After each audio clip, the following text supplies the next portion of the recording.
doing what is right or what is advantageous? Today's reading is Acts chapter 25. It's the moment where Paul is again on trial, this time against Festus. And he has to give his defense one more time, which seems pretty airtight, locked in, and he feels good about what he's saying because it's true. He's standing up against the charges, almost provoking them. What do you have against me? This is what I've done. This is what I have not done. Bring it on. Paul is standing strong with his shoulders squared. And we can see that Festus, like Felix before him, is sort of wringing his hands about what to do. We're told he wants to do the Jews a favor, and that's because the Jews were a powerful sect within his jurisdiction. He doesn't want to create discontent.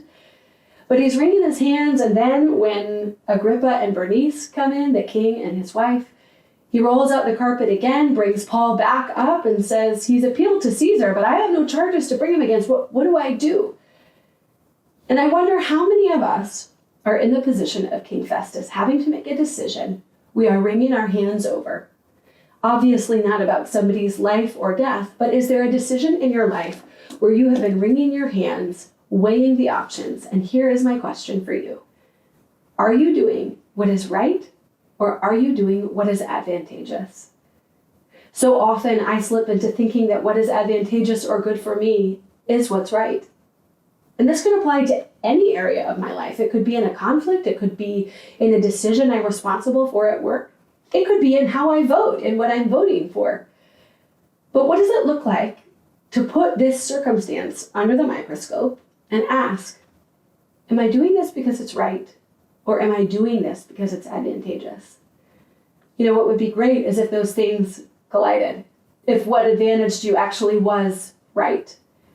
But here we see Festus sort of wash his hands of it and pass the buck to preserve peace and order. I wonder how he ended up reflecting on that decision later in his life. Same thing for you and me. Paul is convicted he's convinced he's going to do what's right. And we see he's actually not advantaged, although the message of Jesus is. So are you willing to do what's right, even if it may not look like a win in your bucket, but trusting that God works when we show up and offer what is right and true and just to him? I hope this speaks to you in some way, that there's some place in your life you're wrestling through a decision, and this lens might be a helpful one. Are you doing what's right, or are you doing what's advantageous? Because they're just not always the same thing.